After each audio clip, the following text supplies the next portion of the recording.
오늘 말씀을 통해서도 주님께서 우리에게 주시는 은혜가 있을 줄로 믿습니다. 오늘은 민속 고유의 명절입니다. 새해를 시작하는 설날이 두 번이나 되는 것을 우리는 매우 자연스럽게 받아들이고 있는 것 같습니다. 지난 1월 1일에 다짐했던 것들이 있으시죠. 또 세웠던 목표들도 있을 것입니다. 다시 한번 점검하고 각오를 새롭게 한다면 설날의 의미가 더욱 긍정적으로 다가올 것입니다. 올 한 해 우리 교회는 더 나은 공동체, 더 나은 그리스도인을 목표로 함께 노력하고 있습니다. 이 목표는 개인적인 노력과 더불어 공동체가 함께 힘을 모아야 의미 있는 성과를 거둘 수 있습니다. 오늘은 더 나은 공동체를 향한 한 걸음의 중요한 지침이 될 수 있는 예수님의 가르침을 살펴보고자 합니다. 주님은 세상을 떠날 시간이 점점 다가오자 제자들에게 더욱 간절하게 사랑에 대해 강조하셨습니다. 오늘 이제 본문의 배경이 되는 말씀은 예수님께서 마지막으로 제자들과 더불어서 애찬을 나누십니다. 제자들의 발을 씻겨주시고 또 애찬을 나누신 다음에 하신 말씀입니다. 그 하신 말씀 말하자면 이게 고별설교죠. 그 고별설교의 내용이 서로 사랑하라였습니다.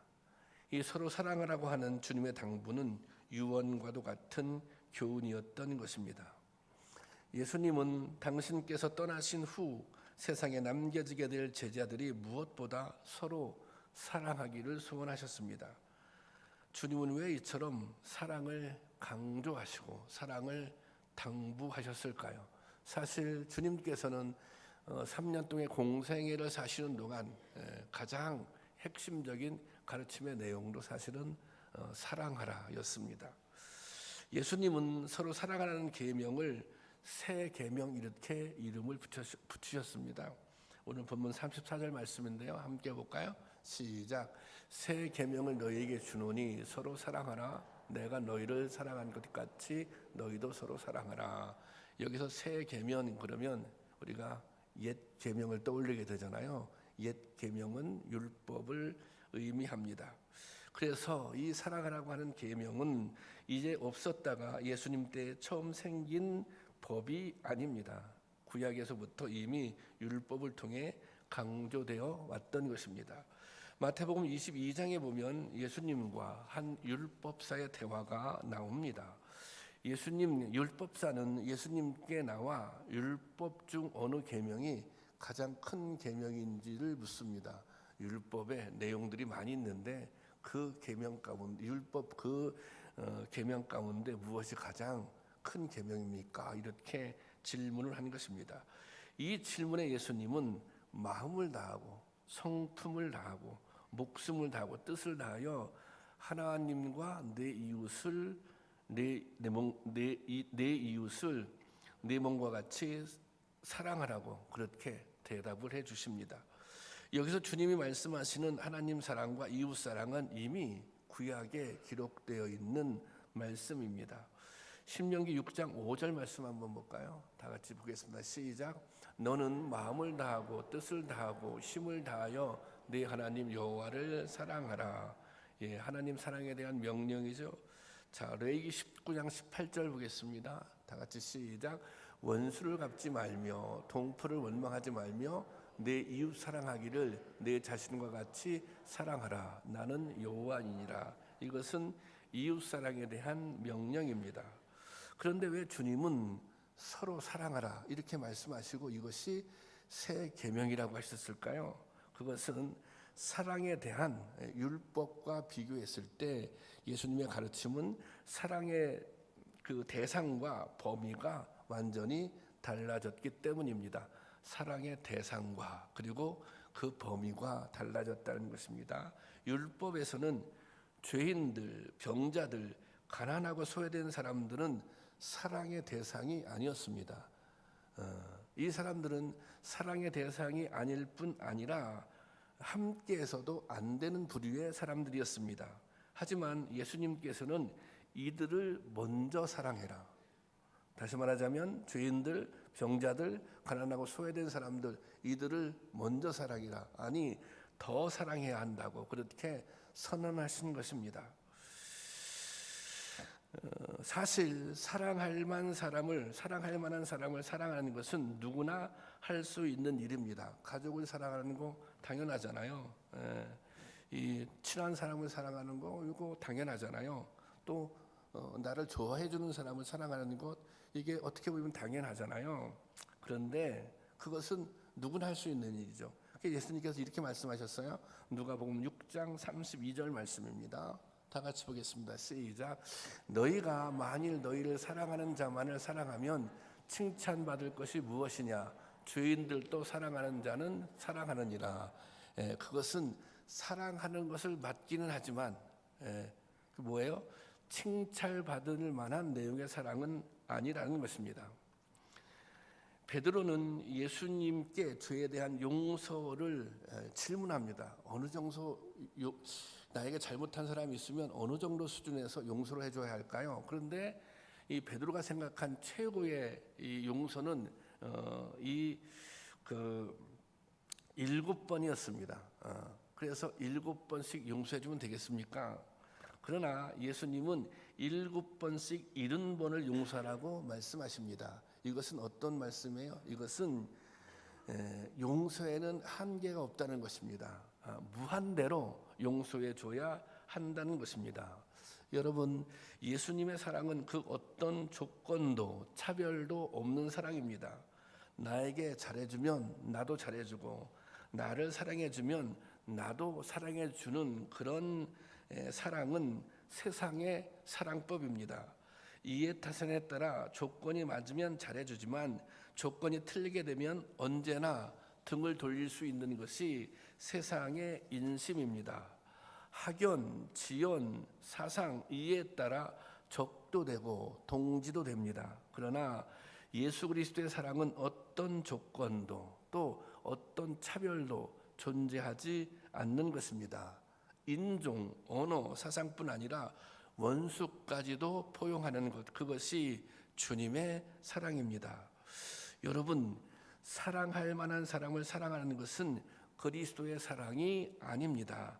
사랑하기 어려운 사람을 사랑하는 것, 사랑할 수 없는 사람조차도 포용하고 긍휼히 여기는 것, 이것이 예수님이 말씀하시는 사랑인 것입니다. 성경은 이렇게 증거합니다. 로마서 5장 8절 말씀 보겠습니다. 다 같이 시작. 우리가 아직 죄인 되었을 때 그리스도께서 우리를 위하여 죽으심으로 하나님께서 우리에 대한 자기의 사랑을 확증하셨느니라. 이 하나님의 사랑을 설명하고 있어요. 그런데 하나님의 사랑이 어떤 사랑이에요? 아직 우리가 죄인이 되었을 때, 우리가 죄인 되었을 때 예수님께서 우리를 위해서 죽으셨다는 거예요. 그러므로 하나님의 사랑을 확증했다는 것입니다. 이 말이 무슨 뜻입니까? 이것은 죄인인데도 불구하고 사랑해 주시는 것, 사랑받을 자격이 없는데도 사랑해 주는 것, 허물을 대신 덮어주는 것, 이것이 예수님의 사랑입니다. 이것이 예수님의 사랑의 방법이고 예수님의 사랑의 정의인 것입니다. 예수님은 이 사랑을 위해 스스로 십자가에 달리셨습니다. 우리는 이 사랑으로, 이 예수님의 사랑으로 하나님의 자녀가 되었고 구원을 받은 것입니다. 예수님은 그동안 우리가 생각했던 방식이 아니라 예수님이 정의해 주신 대로 사랑하라는 의미로 사랑을 새 계명이라고 그렇게 부르신 것입니다. 예수님이 말씀하시는 사랑, 이 새 계명은 그거예요. 죄인임에도 불구하고 사랑해 주는 것, 사랑받을 자격이 없는데도 불구하고 사랑해 주는 것, 허물이 있음에도 불구하고 대신 덮어주는 것.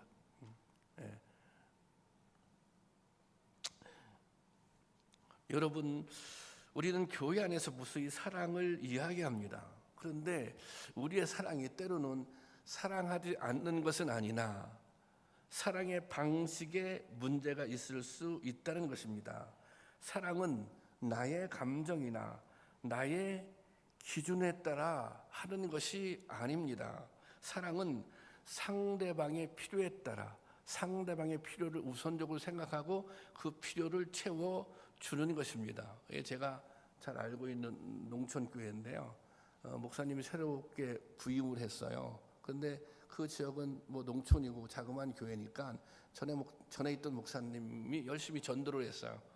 그래서 그 경로당 같은 데 방문해서 뭐 이제 음료수도 사다 드리고 시시때때로 다 또 교회 초청해서 또 점심도 대접하고 그렇게 했단 말이죠. 그런데 별로 그 효과가 없었어요. 그렇게 열심히 나름대로 섬겼는데도. 근데 그 다음 목사님이 오셔서 똑같이 했어요. 똑같이. 그분이 하는 것처럼 똑같이 했어요. 그런데 이번에는 점차 이제 성도님들이, 특히 연로하신 어른들이 교회에 나오기 시작하는 거예요. 아니 똑같이 했는데 아니 전에 있던 목사님도 그렇게 나름의 지역을 섬기려고 한 거죠. 또 새로 오신 목사님도 그렇게 한 거예요.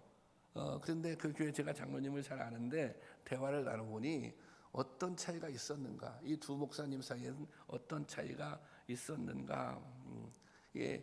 전에 있었던 목사님 같은 경우는 하긴 했어요. 그런데 진심이 약했던 거예요.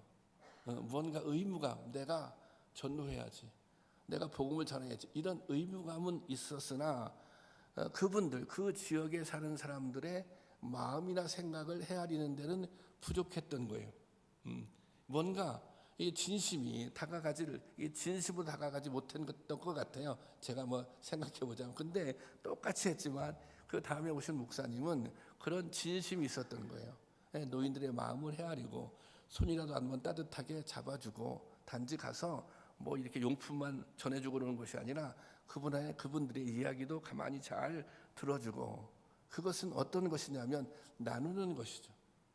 내가 뭔가 있어서 당신들에게 베풀어 이런 것이 아니라 그냥 부족하지만 우리가 함께 나눈다, 함께 이 지역에서 함께 살아간다, 이제 그런 모습을 보여주는 것입니다. 그러니까 그 모습에 그 지역에 있는 어르신들이 감동을 한 것입니다. 이게 사랑이라고 하는 것은 내 감정 또 내 기준을 따라서 하는 것이 아닙니다.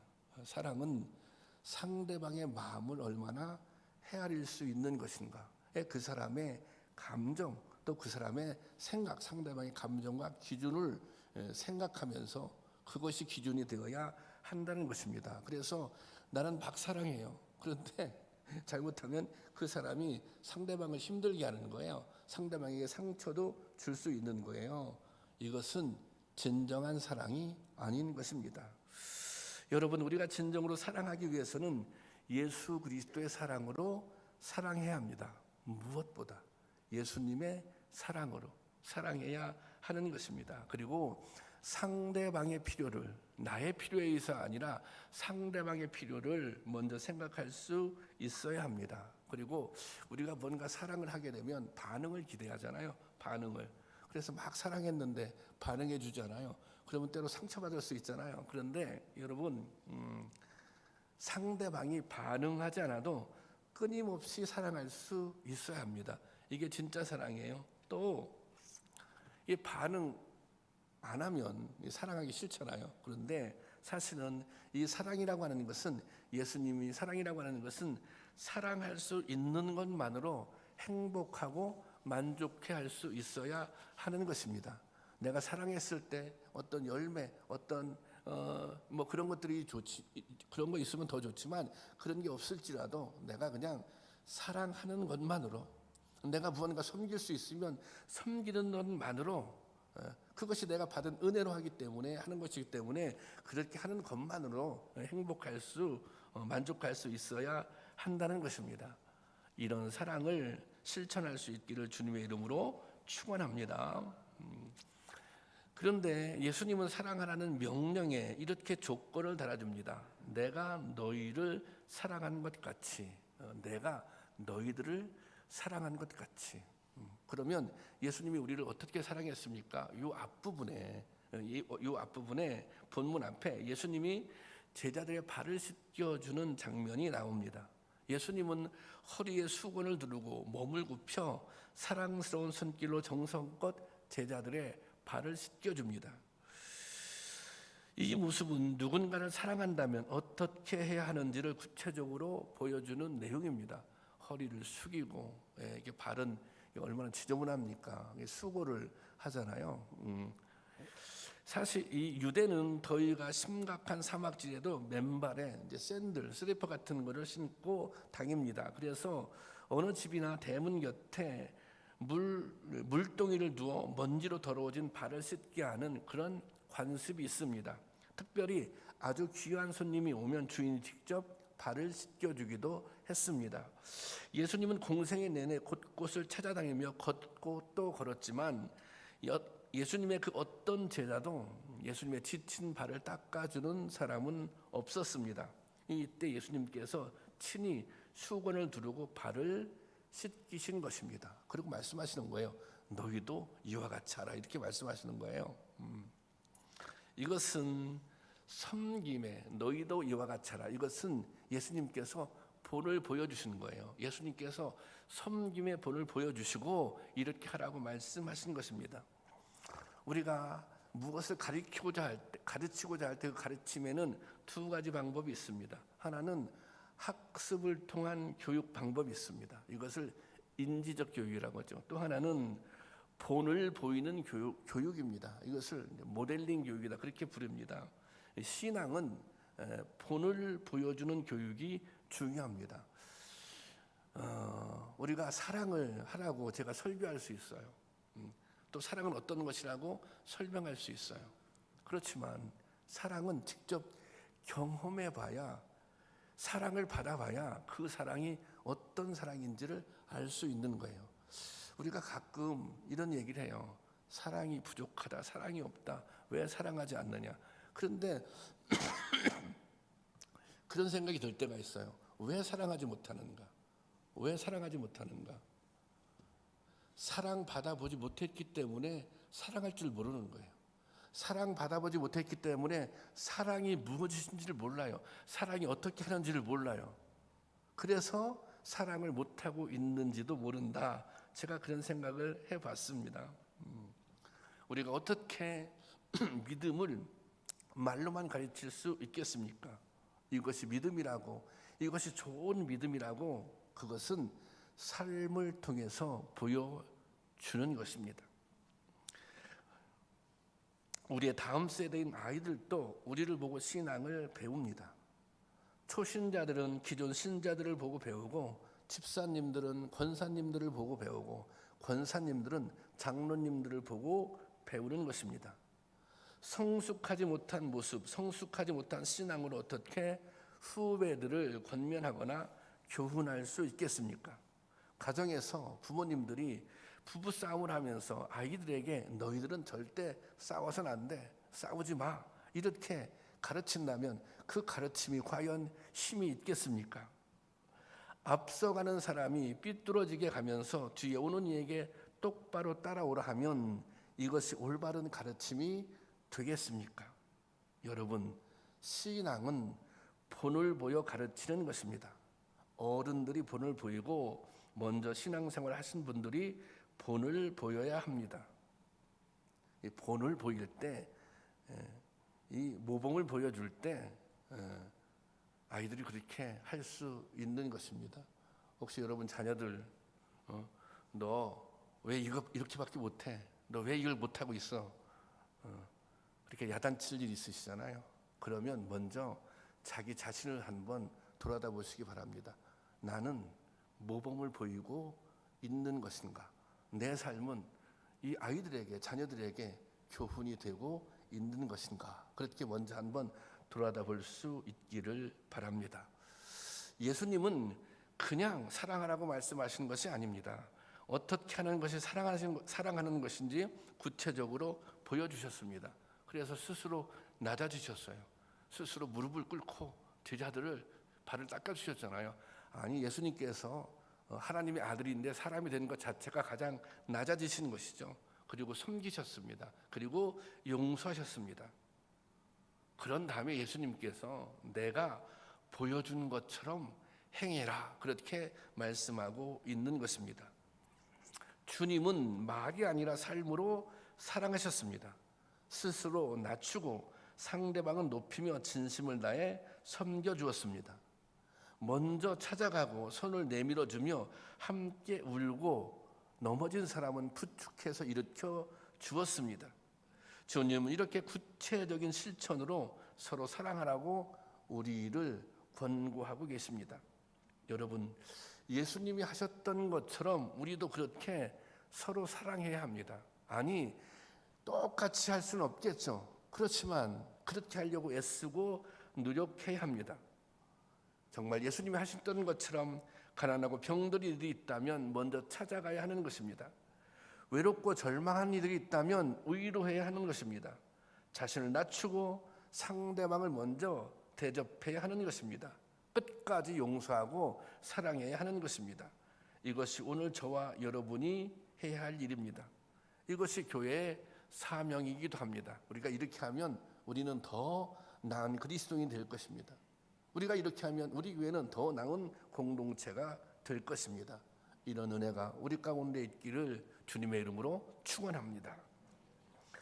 사도 요한은 형제 사랑에 대해 이렇게 강조했습니다. 요한일서 4장 20절 볼까요? 다 같이 보겠습니다. 시작. 누가 하나님을 사랑한다고 하면서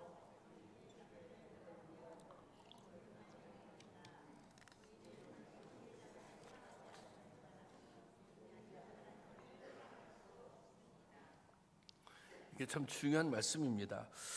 자, 하나님을 사랑하노라 하면서 형제를 미워하면 그것은 거짓말하는 사람이다. 다른 말로 하나님을 사랑해? 그런데 형제를 미워해? 그것은 성립이 안 된다는 거예요. 하나님을 사랑하면 형제도 사랑해야 한다는 거예요.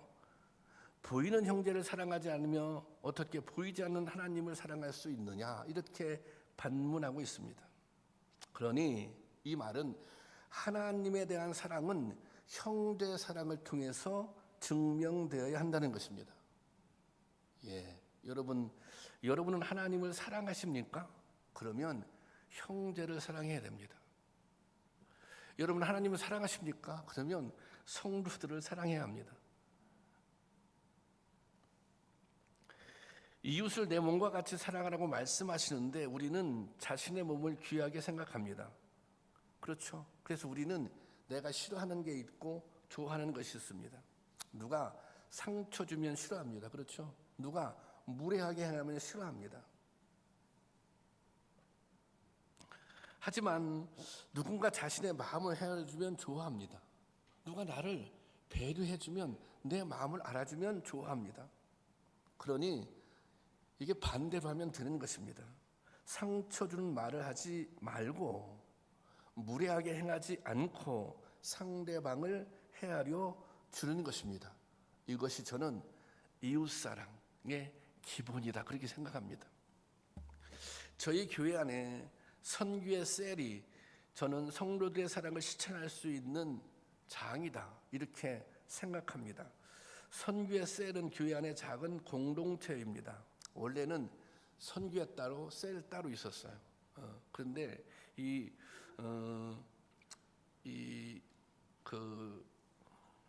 이제 올해부터는 그런데 이것을 좀 정리를 해서 선교회가 셀의 역할도 이제 함께 하도록 그렇게 했습니다. 선교회는 선교의 중심 역할은 봉사하는 데 있어요. 헌신하는 데 있었어요. 셀은 말씀을 통해 받은 은혜와 삶을 나누는 것이 셀입니다. 이제 선교회에서 이 두 가지를 함께 하게 되었습니다. 그래서 제가 선교회 셀 이름을 붙였어요. 선교회 셀은 굉장히 중요합니다. 선교회 셀의 역할이 굉장히 중요합니다. 저는 이 선교회 셀에서 이 공동체 안에서 성도들이 사랑을 실천하고 또 그 사랑을 경험할 수 있는 곳이 되어야 합니다. 교회는, 선교회는 한 10명 남짓 모이잖아요. 그러니까 그곳에서 충분히 그곳에서 서로 사랑하고 서로 배려하고 그곳에서 사랑도 하고 사랑을 경험할 수 있다는 것입니다. 저는 그곳에서 성도들이 새로운 공동체를 경험할 수 있어야 합니다. 선교 회원들 가운데 믿음이 부족한 사람이 있다면 사실은 그 안에서 잘 돌봐줘야 합니다. 선교의 셀에 새 가족이 있다면 교회에 잘 적응할 수 있도록 도와주어야 합니다. 그것이 건강한 공동체의 모습입니다. 이 새가족이 등록하면 선교에 들어가게 되잖아요. 그러면 제가 좀 고민이 있습니다. 두 가지 마음이 있는데 한 가지는 기대입니다. 어떤 기대인가? 저는 새가족이 오고 또 이렇게 이제 대화하고 또 제가 제 설교 중에 상당히 이런 표현 많이 합니다. 우리 교회는 건강한 교회를 지향하고 있습니다. 예. 우리는 여기도 공동체를 강조하잖아요. 우리는 더 나은 공동체를 지향하고 있습니다. 근데 이게 선교에 들어갔어요. 선교세에 들어갔어요. 그랬더니 이 안정 목사 말이 딱 맞는 거예요. 야, 그래. 목사님 말이 맞구나. 정말 창기쁨 교회는 건강한 공동체구나. 그 셀 안에서 그거를 확인할 수 있어야 하는 거예요. 그 선교 안에서. 그게 정상적인 선교예요. 실질적으로 선교회 안에서 그것을 경험하고 잘 정착하는 성도님들이 있어요. 그게 저한테 막 감사하다고. 역시 창기품 교회는 좀 다른 교회라고. 그렇게 실질적으로 말씀하시는 분이 있어요. 그런데 또 반대의 경우도 있습니다. 아니 목사님이 그렇게 건강한 교회라고. 우리는 뭔가 새로운 공동체를 지향한다고. 그런데 가서 이게 선교에 들어가 보니 이게 정말 건강한 공동체의 모습인가? 이게 목사님이 말씀하시는 건강한 교회의 모습이 맞는가? 또 이런 회의를 갖게 되는 성도들도 있더라 그 말입니다. 여러분들이 잘하셔야 돼요. 선교회 여러분들이 잘하셔야 돼요 정말. 예. 믿음이 부족한 사람들은 그곳에 들어와서 더 좋은 믿음으로 새가족이 들어왔다면 그곳에 들어와서 교회에 잘 이렇게 적응하게 하고 그래서 그곳에서 정말 건강한 공동체라고 하는 것은 이런 것이구나. 그것을 경험할 수 있도록 만들어 주어야 한다는 것입니다. 근데 정답이 뭐예요? 서로 사랑하면 되는 거예요. 예. 좀 더 배려하고 좀 더 관심을 가지고 더 중보하고 그렇게 하면 된다, 가능하다는 것입니다. 저 이거 어려운 일 아니라고 생각해요. 충분히 여러분들이 마음만 먹으면 여러분들이 받은 은혜에 10분의 1이라도 하나님께 보답할 마음을 갖고 사랑하려고 하는 마음을 가지면 이거 가능하다고 생각합니다.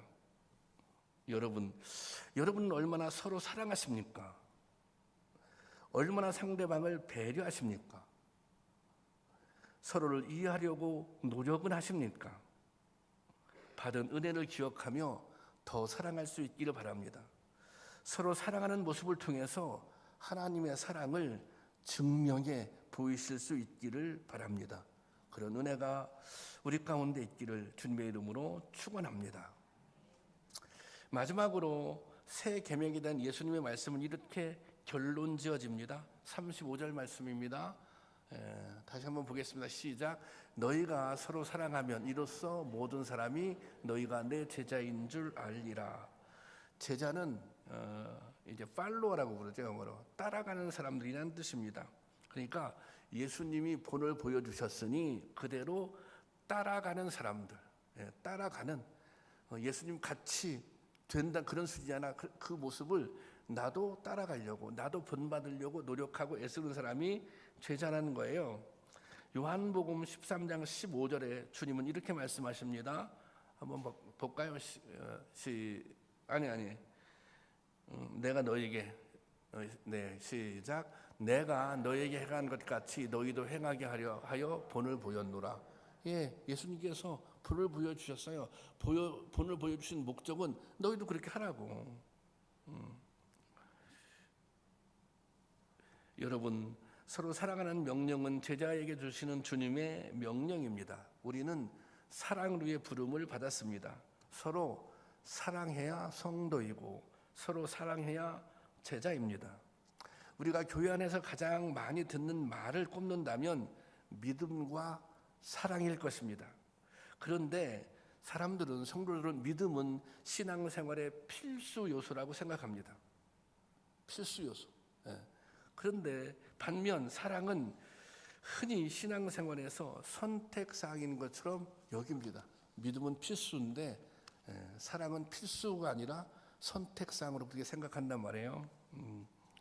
우리는 믿음이 약하다 그러면 죄스러운 일이라고 생각합니다. 하지만 누군가를 사랑하지 못한다거나 용서할 수 없다 해도 이것이 매우 중대한 죄이고 구원의 걸림돌이 된다고 생각하지는 않는 것 같습니다. 이것이 문제입니다. 누구를 사랑하지 않는 것이 죄인가? 누구를 용서하지 않는 것이 죄인가? 정말 이것이 사실은 구원의 걸림돌이 되는 것입니다. 우리가 믿음이 좋다 그렇게 얘기합니다. 근데 믿음은 좋은데 사랑은 참 부족한 것 같아. 이 말은 틀린 말입니다. 믿음이 좋으면 사랑이 깊어야 됩니다. 사랑이 없으면 믿음이 없는 것입니다. 누군가 참 열심히 한다, 헌신한다. 근데 사랑은 없는 것 같아? 사랑은 부족한 것 같아? 이 말도 틀린 말입니다.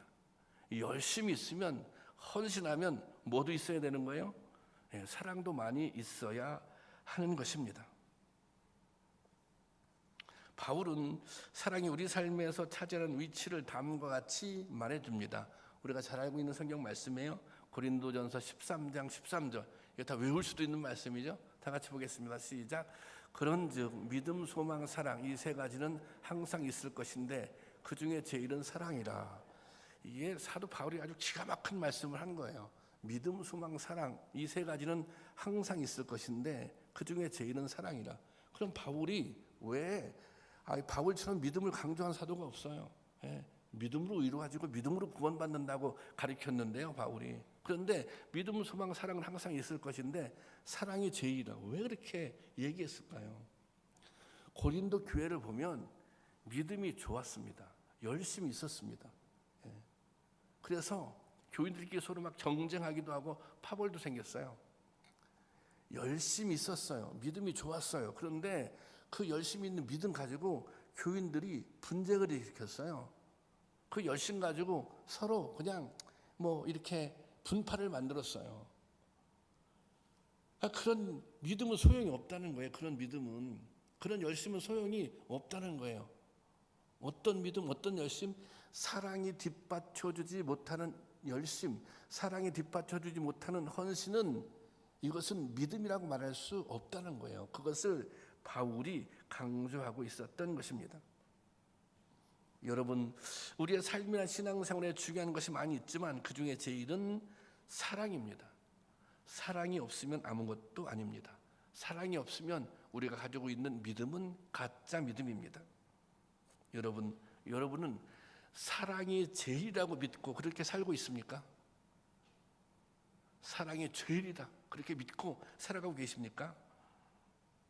만약 그렇지 못하다면 예수님을 믿는 우리의 믿음에 심각한 문제가 있는 것입니다. 주님은 오늘 분명하게 말씀하십니다. 우리에게 사랑의 본을 보여주시며 너희도 그렇게 하라고. 여러분, 우리가 예수님처럼 생명을 드릴 수는 없지만 지금 우리가 할 수 있는 작은 것부터 실천에 옮기라는 주님의 말씀입니다. 여러분, 우리 가운데 사랑하지 못한 죄가 있다면 회개하시기 바랍니다. 그리고 지금보다 더 사랑하시기 바랍니다. 더 배려하고 더 섬기려고 노력하시기 바랍니다. 우리의 사랑을 통해서 주님을 향한 믿음을 보여줄 수 있기를 주님의 이름으로 축원합니다.